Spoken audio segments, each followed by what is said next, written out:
Hi guys, today I thought I'd play with the YAESU FT-101b, and I figured I'd take you along and show you whatever I can learn. I've played with it a little bit, not a whole lot though. It's not really my kind of radio. I'm more of the modern day, well, I shouldn't say modern day. I like anything that was made from the early 80s and up. So something like this is just, it's a it's a great radio, but it's just not for me. But I thought I'd play with it today, and let's see what this thing can do and see if we can figure out how to use it. Alright, this is an old school style radio. This is an old tube set. So what you have to do with this radio is you turn it on first, let it sit for a while and warm up some. Once it's warmed up, you put the heater on. The heater is the built-in amplifier. Turn that on, and again, you gotta let it sit for a little while. If you try and talk right away, it's not gonna put out any power. The radio needs to warm up for a little bit. Once it warms up, then you have to tune the radio. And you need a power meter in order to tune these radios. What you do first is the pre-select knob. You put it on the 11 meter, because I'm on the 11 meter band at the moment. I'm on, almost on channel 37. So you set the pre-select to 11 meter, then you set the plate to 11 meter, and then you key up the microphone, and using the loading knob, you watch that power meter. Oh, I forgot to turn that off the lower sideband. I have it set on tune now. You key up the microphone, and I have a whining coming from the radio behind me that's on the same channel. And you just turn that knob until you get the highest reading, which it looks like it's about 110 watts. Now we have activity on the radio behind us. Can this hear it?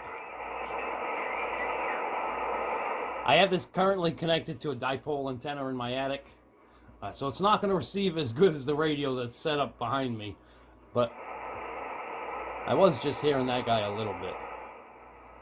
Alright, so once you have it tuned, the radio is ready to use. And then you can go through and set all your other settings. Carrier, which I don't think we're going to use that. That's for AM. Put that back on lower sideband. Mic gain. Clarifier, which you don't really need to use because it has the VFO. I'm not sure why it has both, but it does. And if we watch that frequency counter and I turn the clarifier, it also changes the frequency. Or if I change the VFO, it changes the frequency. On this side, almost went right by the band knob. This radio covers quite an area. It looks like it goes from 10 meters all the way to 160 meters. So actually I should say 160 meters all the way to 10 meters. Because 10 meters is much higher in the band. Something is a little wonky inside of this radio. In order for it to work on the CB band, it has to be set to 10B. If you put it to 11, it doesn't do anything for CB. On 10B, CB works. On this side, we have AF gain, which is our volume, and RF gain, which is our signal strength coming in. And we have the lower sideband, upper sideband, tune mode, Morse code, and AM. I'm not sure what this is. I haven't read any instruction manuals for this radio. I'm just going by what I've learned by playing with the radio. I also don't know what that is either. I'm going to have to look those two up. Obviously that one is simple. That's a noise blanker. And this one you can set it to Vox, which is the voice activated microphone, or you can set it to transmit. You put it on that MOX and it transmits. I think that was used for tuning it. That way you don't have to key up the mic. You can just flip that. The radio's transmitting and then you can tune the radio. We're on lower sideband, so the power meter didn't show anything. So let's try that. Let's put it on tune. Oh yeah. And it's causing that whining on the radio behind me again.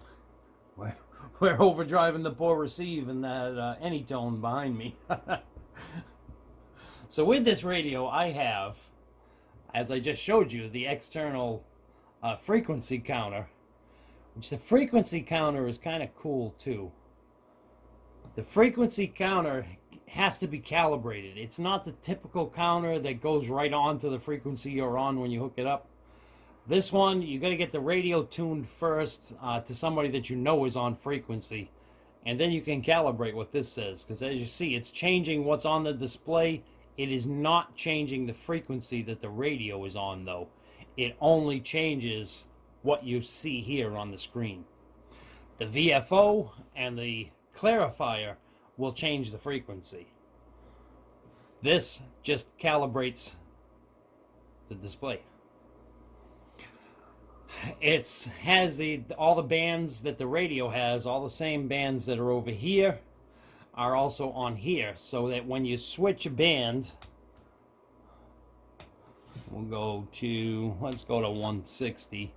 Now you see this is still saying that it's on 27.375, but when we flip that down to 160, now we can see 1.875.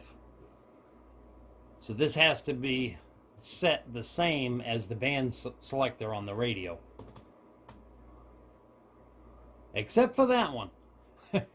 This is actually correct. This has to be on the 11 meter band for CB, even though the radio, that's a stiff knob. The radio has to be on 10B in order for the CB band to work. But this has to be on 11. With this radio, I also have an external VFO. It has some cool features. This knob here that we didn't go over yet, this one is for the VFO. Right now I have it set to internal, so that when I move the VFO on the radio, it changes the frequency. It's also, the VFO is also for transmit. So when I transmit, it will transmit on whatever I have this VFO set at. If I flip that knob once, it's now receiving from the external VFO, which, as you notice, the channel changed. If I tune that in, there we go, we're on channel.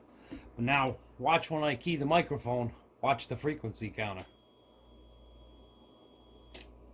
Nope, it's making a liar out of me.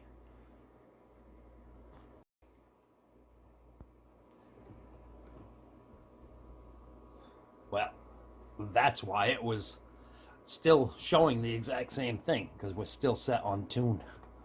So we'll put that back on lower sideband. Put that back so that we have the internal is doing transmit and the external is doing receive. So we see this is on 27.175. Let's stop that last digit from blinking on us. Now if I key the microphone, it should switch over to 27.375. There it is. Actually, we need to tune that a little.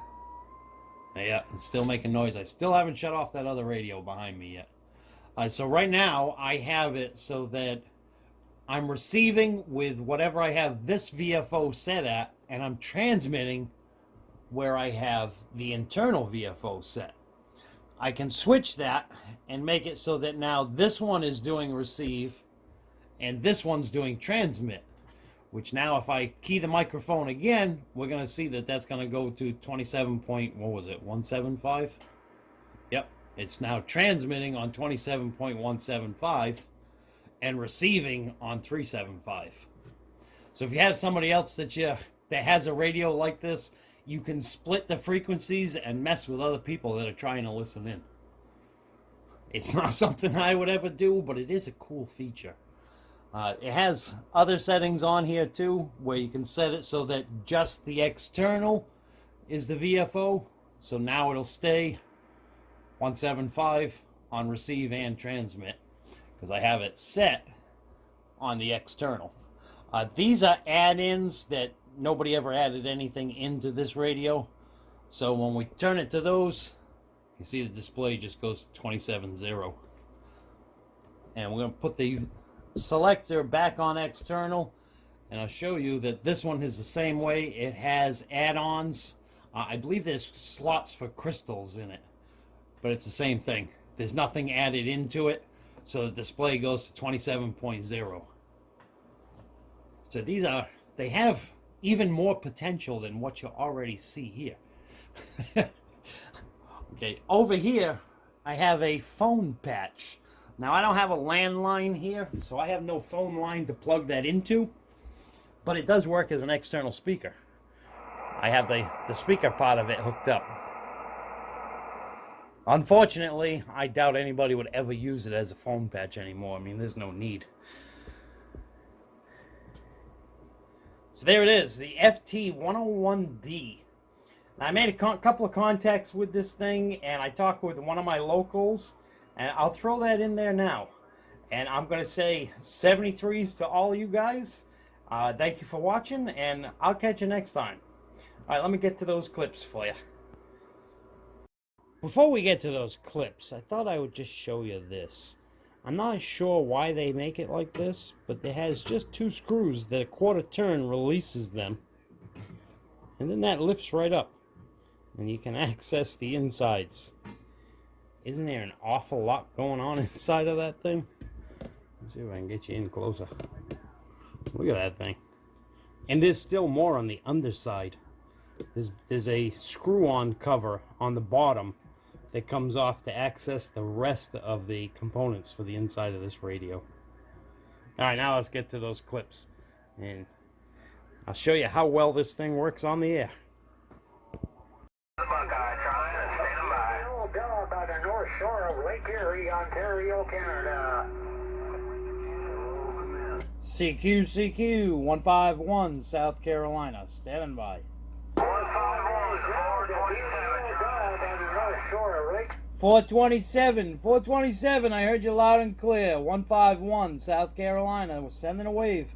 10-4 on that, 151, 10-4 on the confirmation, 151, 427, Toledo, Ohio, waving in. Week. 151, South Carolina, standing by. 151, just being watch your videos.